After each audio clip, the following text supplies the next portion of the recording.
मुख्यमंत्री को इस तरीके से व्यक्तिगत उनके ऊपर आरोप लगाना, उनके बारे में बोलना, मैं नहीं मानता कि राजनीतिक दृष्टि में ये सही है।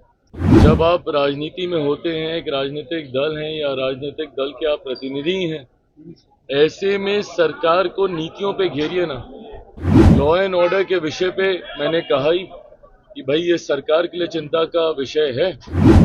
अगर कोई नीतिगत विषय पर आपको ऐतराज है, इन बातों को आप रखिए, मजबूती से रखिए।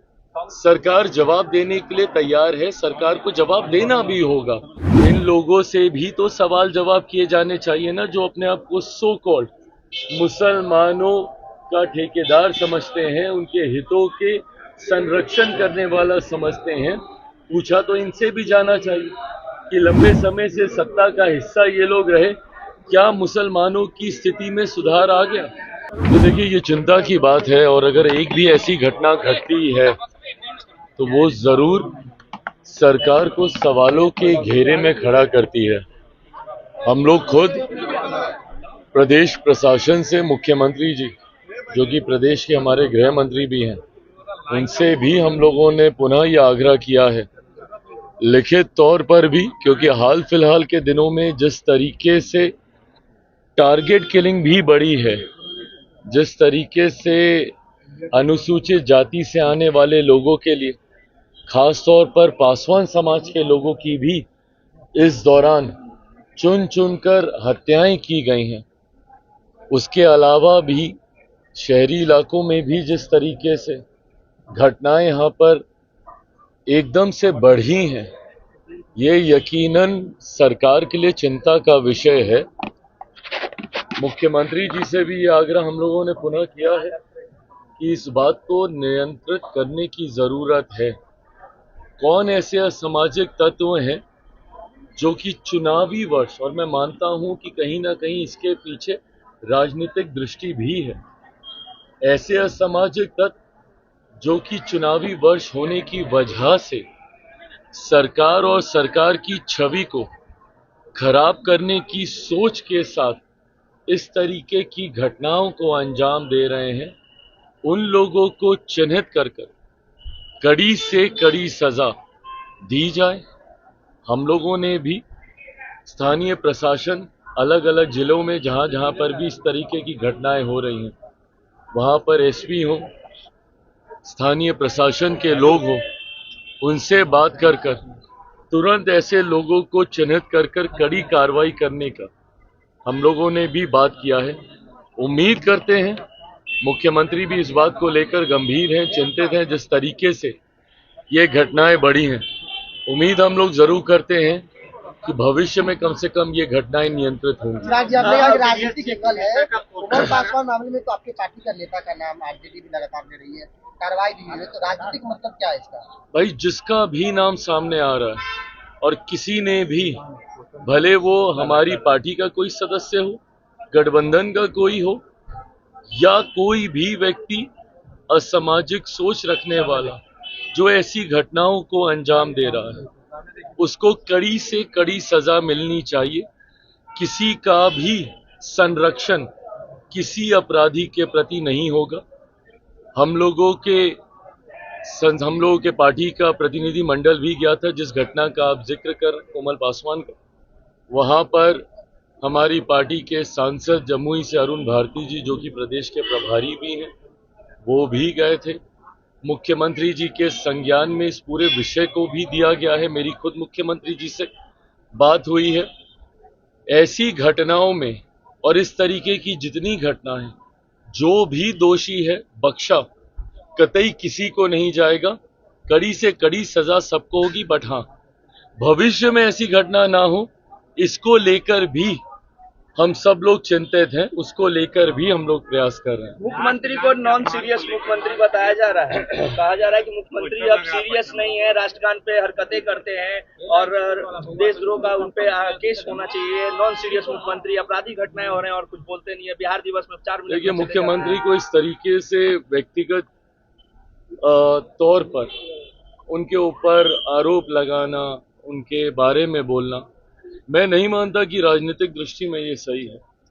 जब आप राजनीति में होते हैं, एक राजनीतिक दल हैं या राजनीतिक दल के आप प्रतिनिधि हैं, ऐसे में सरकार को नीतियों पे घेरिए ना।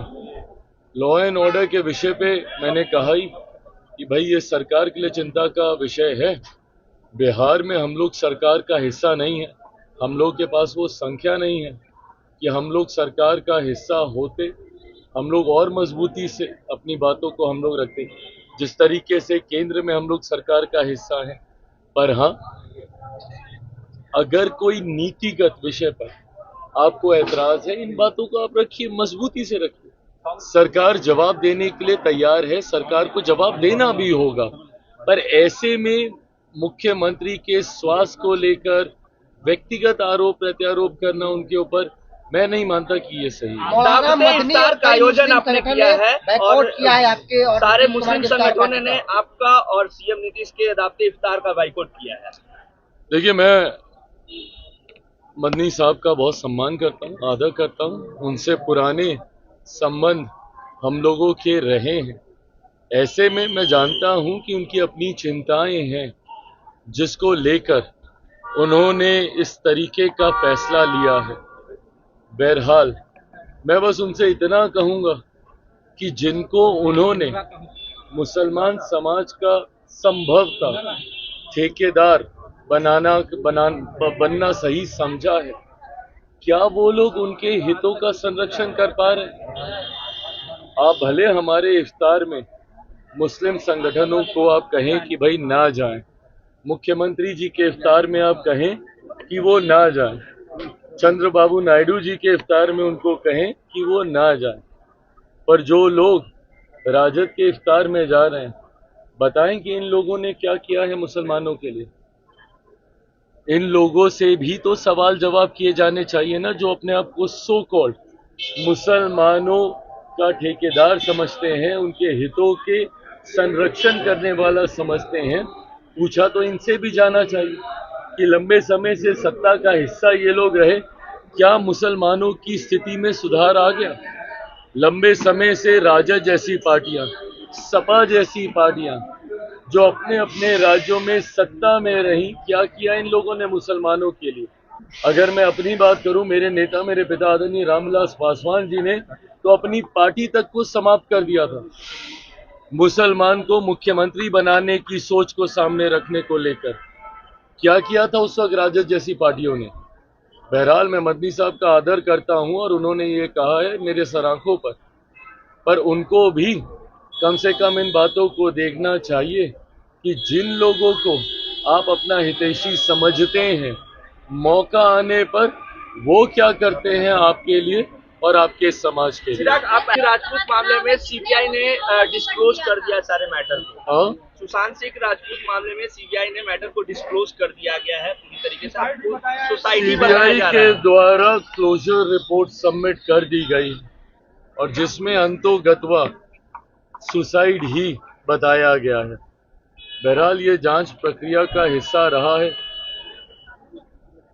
तथ्यों के आधार पर सीबीआई के द्वारा संभवतः ये क्लोजर रिपोर्ट सबमिट की गई है।